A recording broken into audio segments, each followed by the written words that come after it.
Hello everybody, it's the Historical Gamer once again, and today we're going to be doing our first top 5 most anticipated list for the year 2023. There's actually quite a few games I'm excited about that are going to be coming out this year, or at least I hope they're coming out this year. These lists I do every year. Sadly, most years, the inaugural year that a game ends up on the list, it doesn't end up coming out that year. Like, there's some games that I definitely think maybe will come out this year, like Sea Power, the missile combat in the naval or in the missile era, by Microprose, the one of the developers who worked on Cold Waters is making it. And then I don't think Task Force Admiral is going to come out this year, but we've talked about it in previous videos as well. So like there's games that I've talked about before that might come out this year that I am really excited about. I don't generally like to put games on the list multiple times though, so we probably won't be recovering any games, but nonetheless, there's quite a few games that are, I believe, have a pretty high probability of coming out this year that I wanted to talk about. Now, because there's quite a few, we're going to break the list up a bit. Today's video is going to be the top 5 most anticipated war games of 2023. We will do another video that will be looking at games that I would qualify as sort of simulators or simulation games that are probably coming out this year or that are already in early access, but which I think aren't really kind of there yet to be considered fully fledged. Like, I'm excited to see what happens with them. And then we'll do another video that talks about strategy games more broadly. So I know in our recap video for last year, we talked about strategy and war games in one video. We're going to break this up a bit though, because there's a lot of games that are coming out this year, and quite a few of them I think really look promising, and I'm excited to talk about them. But without further ado, that's enough of me rambling. Why don't we go ahead and jump into the list? Oh, before we do that, obviously, this list, highly subjective. So let me know your thoughts in the comments below in terms of what you're excited about. At number 5, for the 5th most anticipated war game of 2023, well, is this really a war game? Valiant Hearts Coming Home. I got a bit of flack when I included the original Valiant Hearts in my favorite strategy games of the year a couple of years back. And so you guys might be like, that's not a war game, because it's kind of not, but I am really excited about it. It is a game. It involves war. And if YouTube is any judge, war game lists usually aren't too particular in how they define games. Usually people are like, hey, if war is involved, like Call of Duty's a war game, right?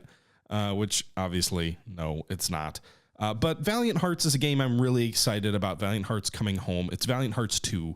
If you're not familiar with Valiant Hearts, the first game is sort of a side-scrolling, I don't know if I'd call it an adventure game. It's kind of like a side-scrolling, like, war puzzle game, where you're basically, it's a role-playing game where you're a character progressing through from the outbreak of war. One of the main characters' name is Emil, and then there's several other characters. There's a German character and whatnot, and it sort of introduces the war from this French farmer's perspective of being called up in the early days of the war and the German invasion and sort of his experience in the war.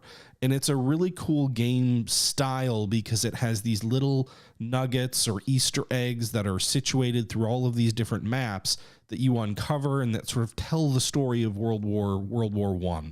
And so again, it's like, oh, you're going to find a letter from a soldier to his mother. Oh, you're going to, you're at the depot as you're getting mobilized, and here's these different artifacts that, like, it's like almost like you're going through a World War I museum while you're playing this role-playing game that's a side-scrolling game that's sort of trying to tell a story about these characters. It is an incredible game. If you haven't played it before, I highly recommend you pick up Valiant Hearts. Great game. And it's an emotional game too. It has some silliness in it there. There's like this weird cartoony villain character that I think they're trying to kind of take away from some of what ends up being pretty heavy, but it is a really good game. I enjoy it. It basically goes from the outbreak of war, and then you get introduced to a German character as well. So it's kind of telling two sides of the story, but they're interlacing stories.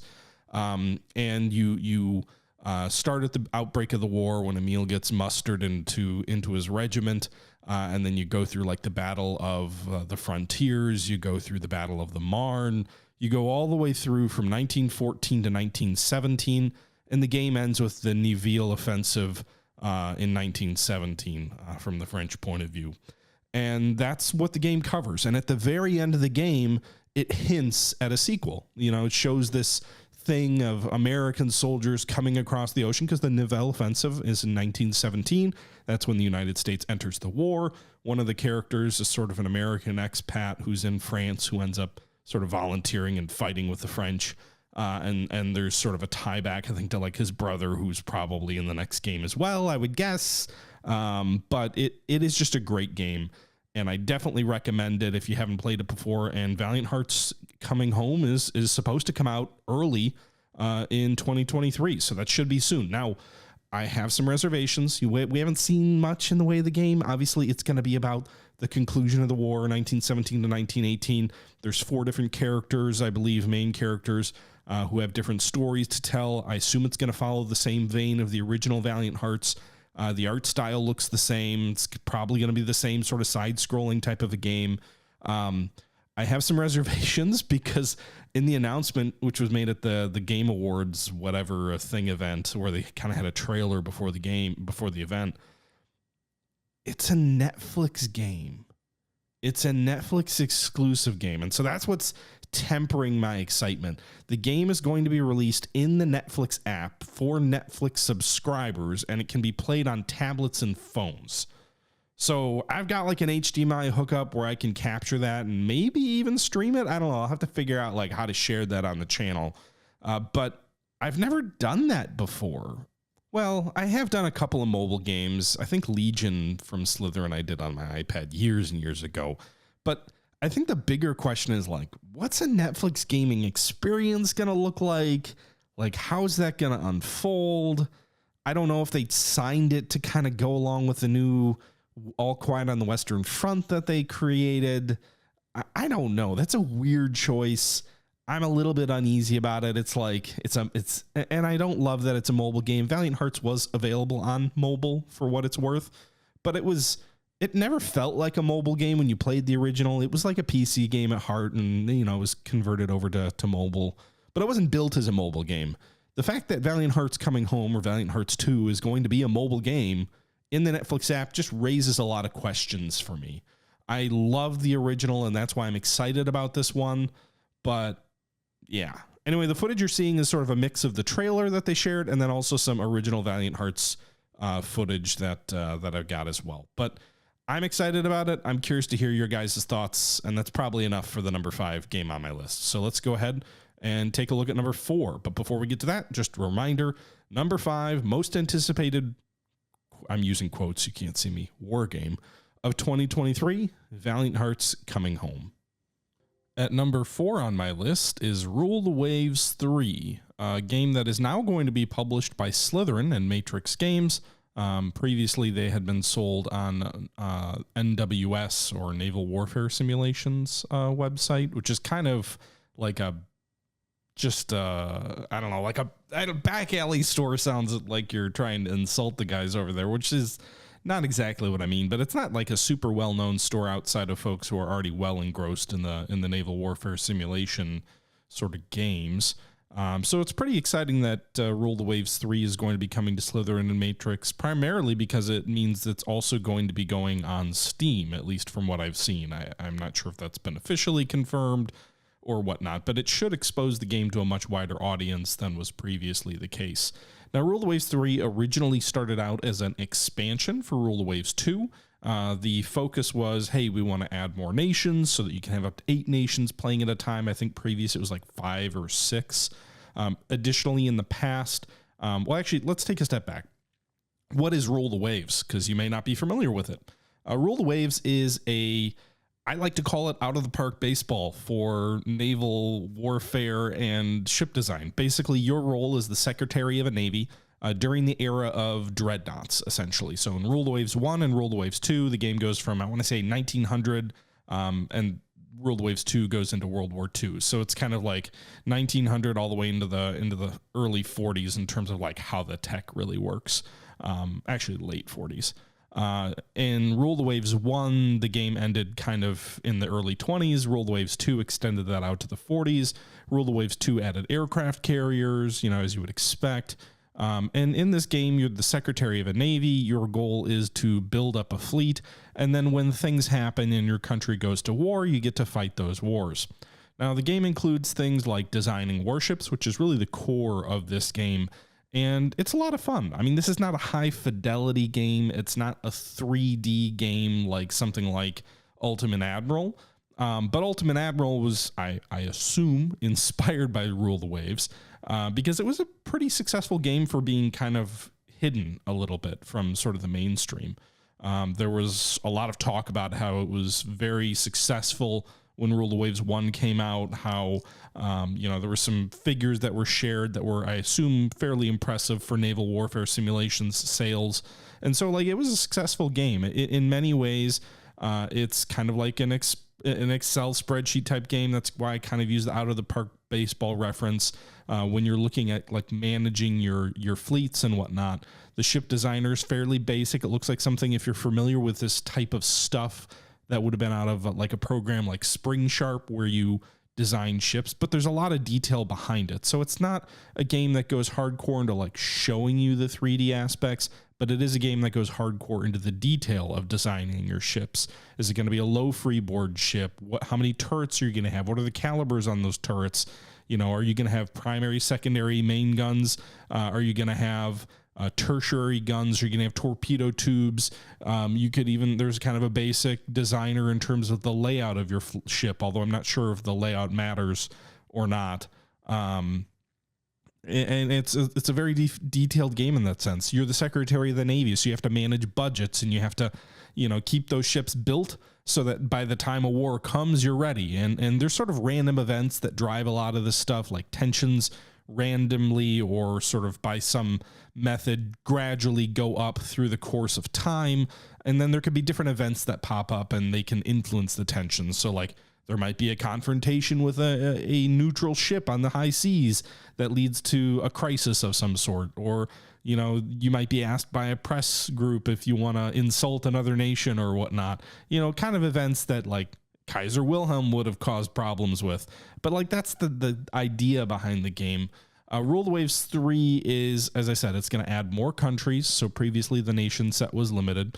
It's going to add AI versus AI wars, which was not something that existed previously. There's a new Baltic region in the game, which I believe previously didn't exist, so that Russia kind of has a home territory. New treaty sort of updates to the way that treaties work. It's kind of cool, actually. You can have naval limitations treaties where you might have a Washington Naval Treaty where you can't build ships above a certain tonnage, or you can't have guns above a certain size.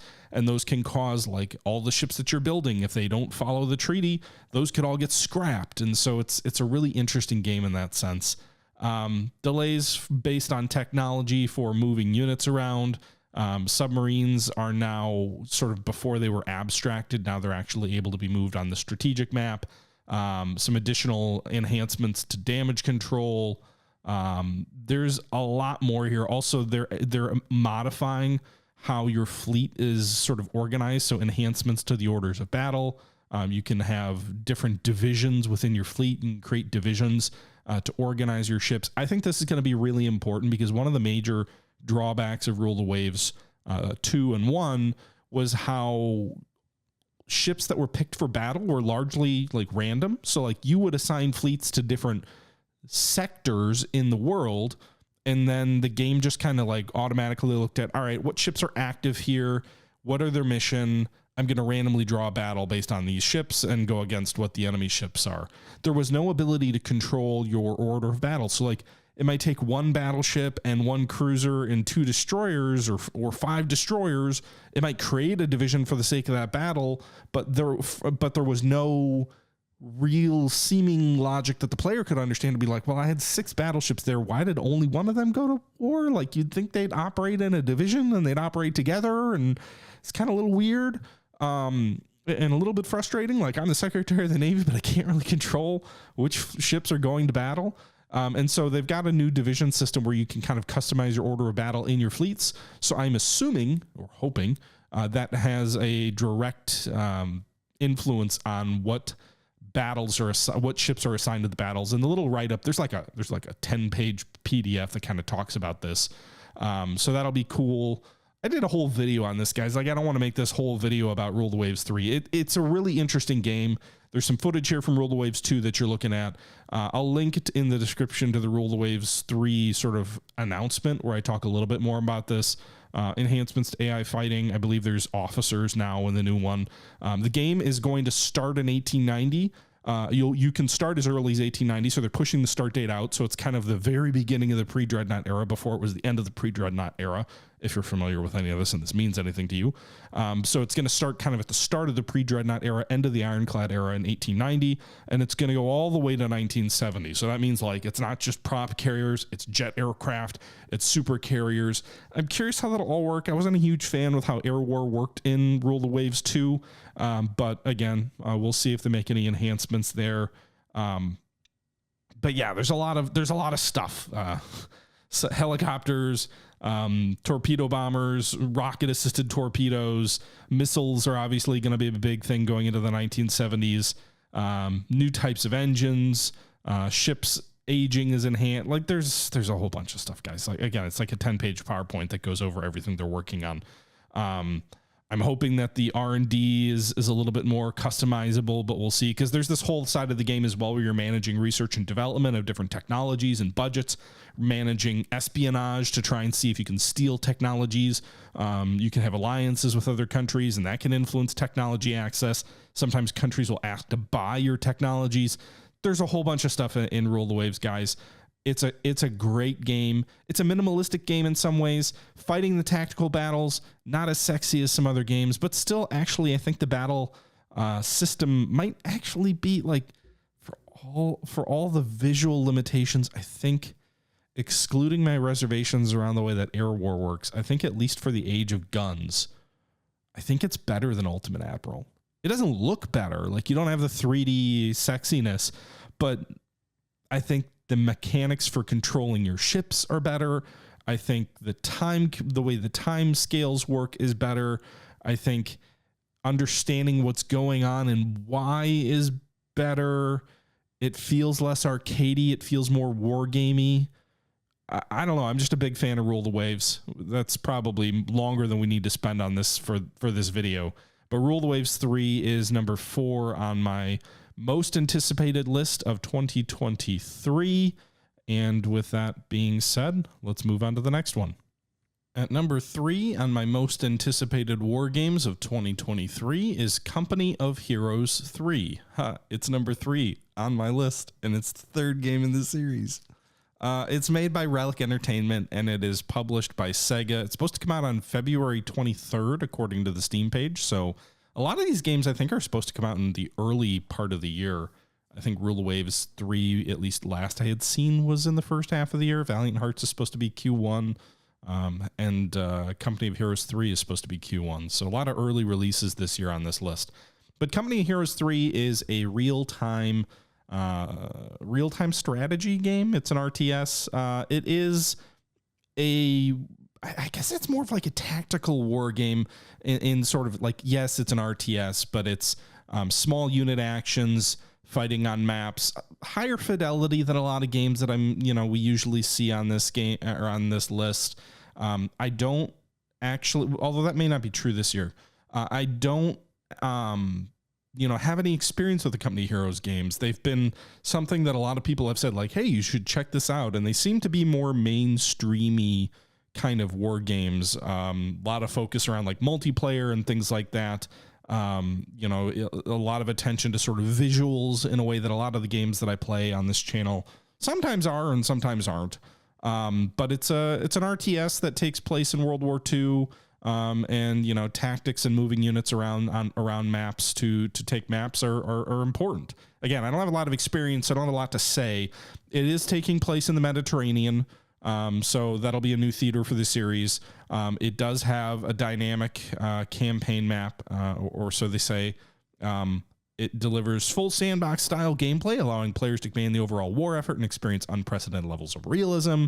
Establish vital supply lines before deploying rearguard defenses to secure your advance. that sentence doesn't make sense. Rear guard defenses to secure your advance. Those two are not in sync with each other. Your rear guard is when you're retreating.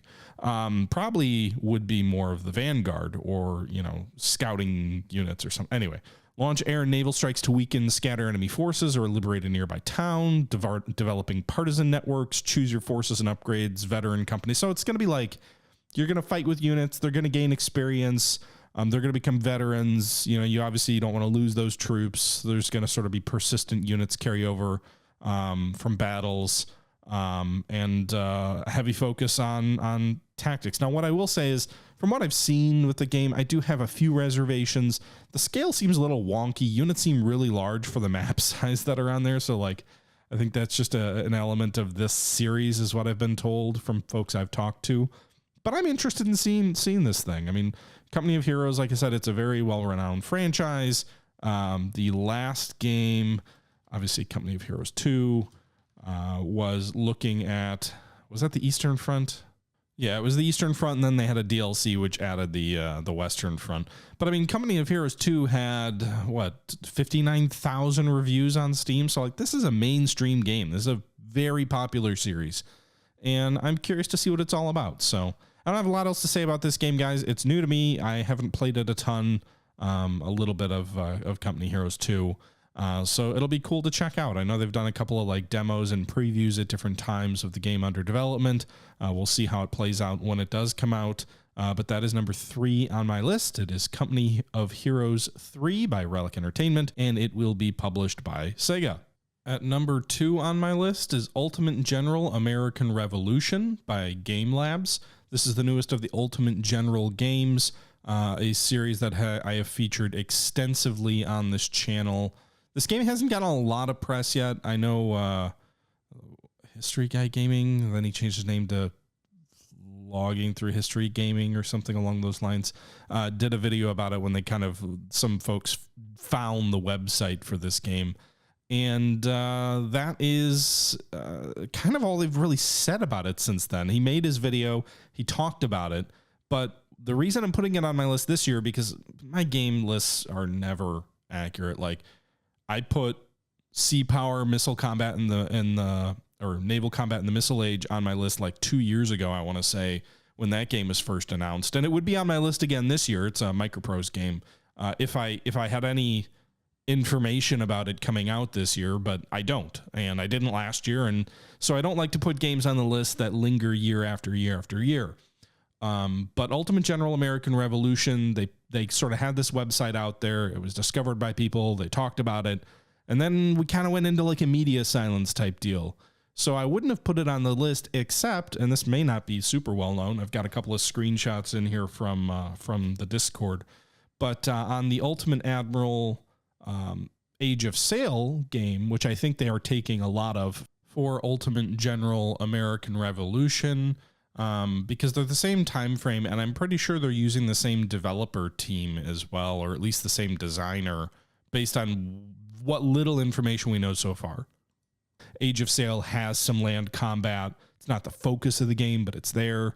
But they've, in the Discord for Ultimate Admiral Age of Sail, the developer has posted a couple of screenshots as sort of teasers for Ultimate Admiral American Revolution, and they started doing that a couple of months ago. So my hope is that this game will come out this year.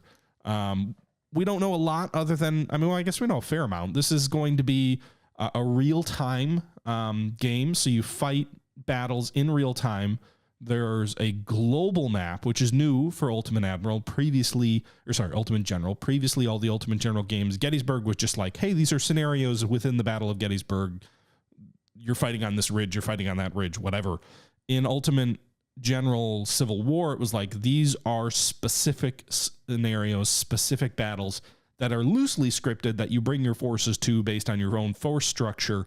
And then the battle is scripted in the sense that these are the key objectives you have to take. You're always going to fight the Battle of Gettysburg in July 1863. You're always going to fight the Battle of Chancellorsville in May 1863. You're always going to fight the Battle of Bull Run in 1861, right? So it's scripted in that sense. And it was these battles that were all linked together.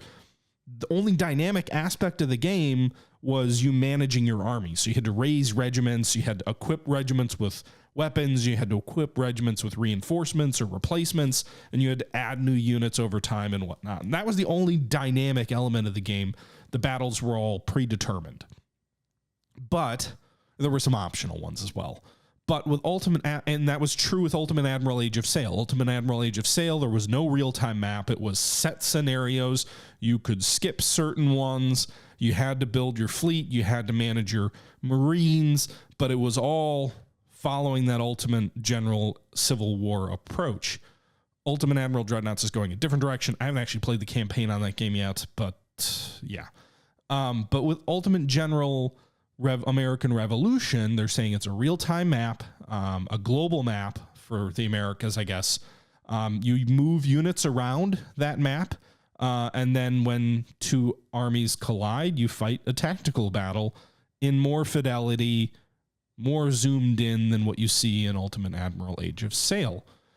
So that's cool. The game also is going to have things like Fog of War on that strategic map, delayed reporting about like your map. So like they say realistic reconnaissance is simulated, making messages the basis of military intelligence and battle maneuvering. Messages can be delayed or intercepted by the enemy, resulting in your orders not reaching your troops in time or rendering communication with your distant territories impossible.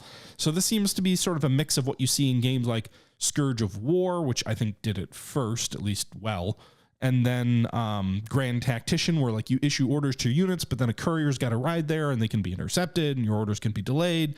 And that was always on the tactical battle, but it sounds like this will also exist on the strategic battle map. So that'll be interesting to see.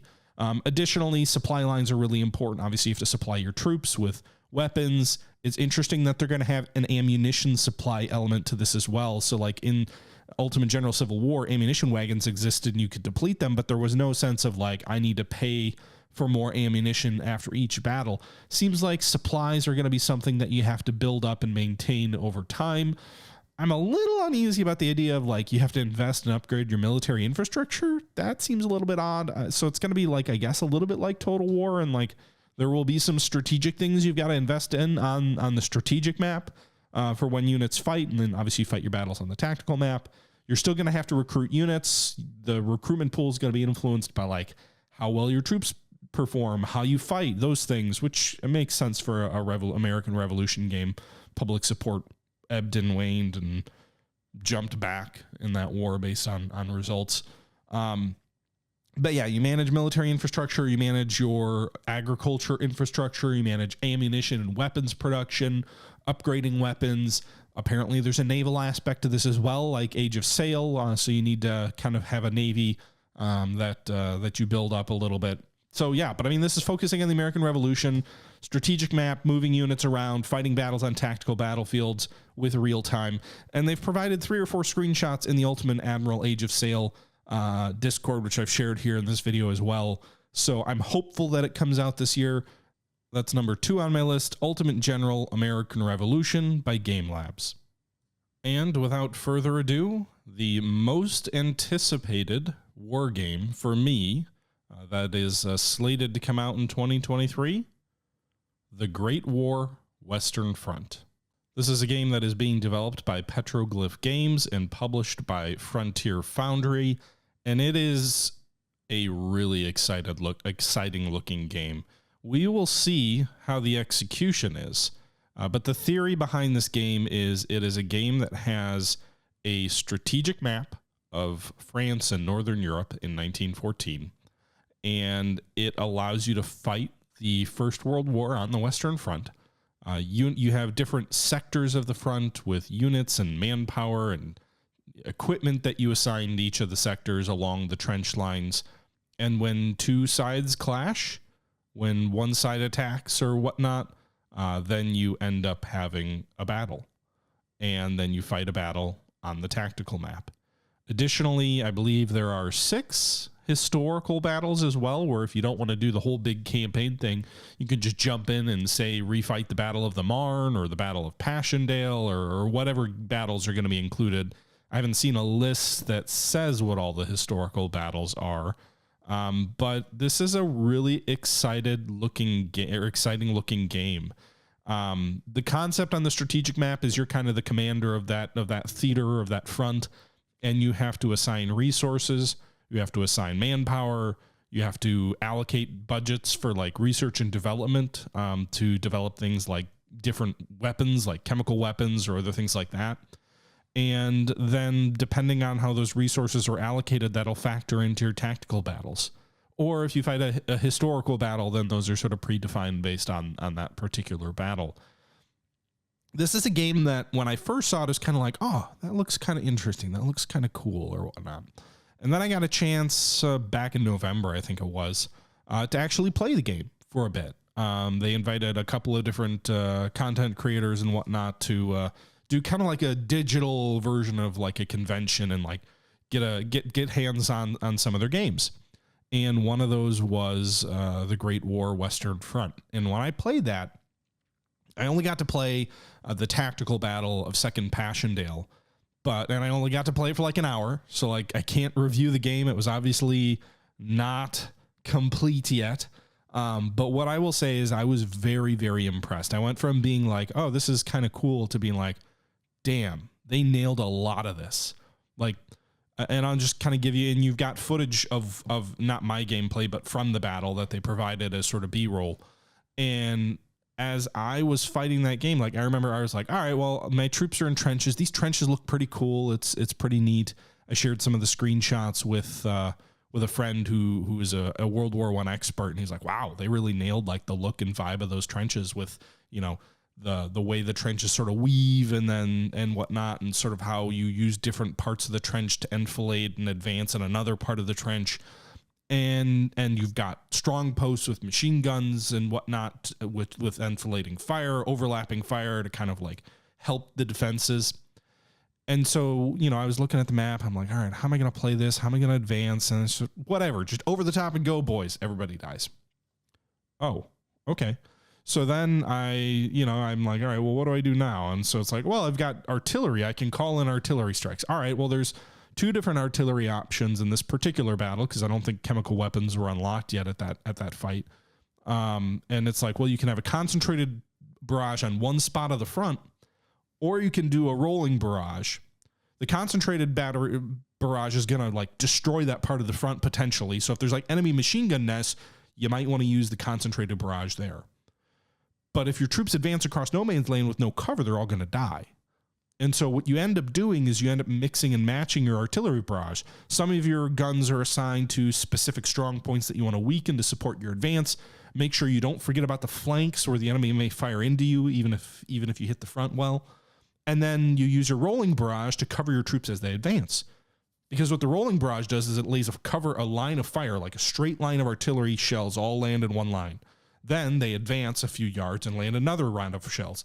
Then they advanced another. So basically your men are advancing across the front lines with a cover of artillery in front of them. And these were tactics that were developed in World War I. So it's cool that these are, I'm assuming, different tactics that you can research and whatnot. And so like you gradually move your men across the no man's land under the cover of artillery. And then you get to the trench lines and then they start fighting. But then there's different types of troops. Like there's commando troops or like assault troops who are better at fighting in trenches. And there's generic infantry with better rate of fire, which might be good at defending trenches against oncoming waves, but not as good at taking trenches. Trenches can only take so many troops. You can't throw 100 men into a narrow line if it's like only 2 feet wide. Like you got to manage that. You've got to manage like the types of troops you're calling up, the reinforcements you're calling up. You only have so many supplies to drop all that artillery on. You really need the artillery, but you've only got so much. You got to manage that. There's machine gun nests you got to worry about. And then I notice there's barrage balloons.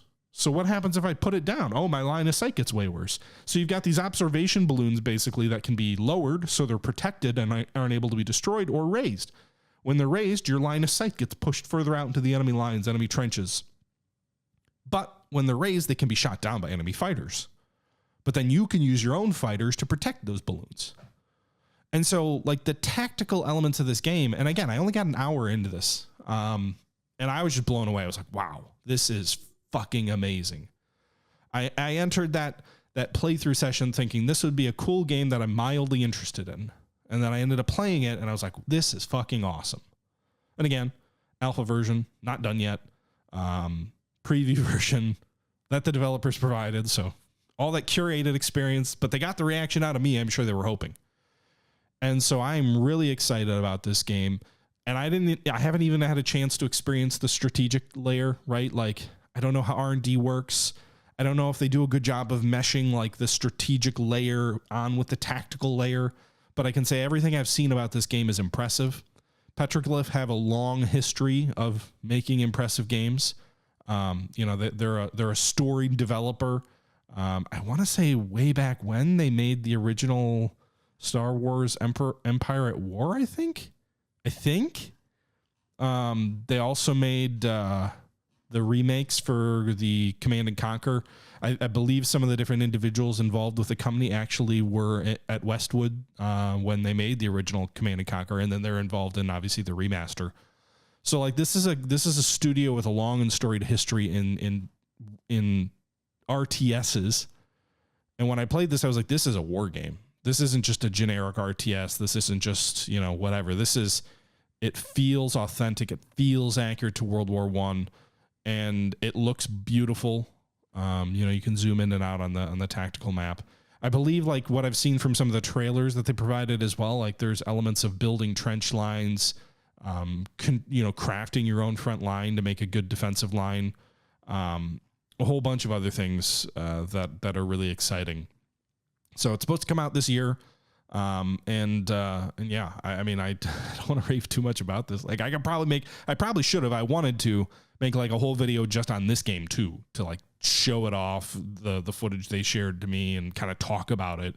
Cause like sometimes I do videos about like this game was announced, let's talk about it. But I had some stuff going on. I didn't end up getting to it, but this is a game that I'm super pumped for. And so it's my number one most anticipated games. I don't know that I usually get this excited on this list, but my number one most anticipated game of 2023, The Great War Western Front by Petroglyph Games and going to be published by Frontier Foundry.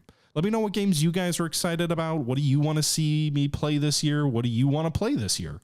And yeah, but that'll do it for today's video. I hope you guys enjoyed. Until next time, as always, this is the Historical Gamer saying once again, thank you very much for watching. And until next time, I'm out.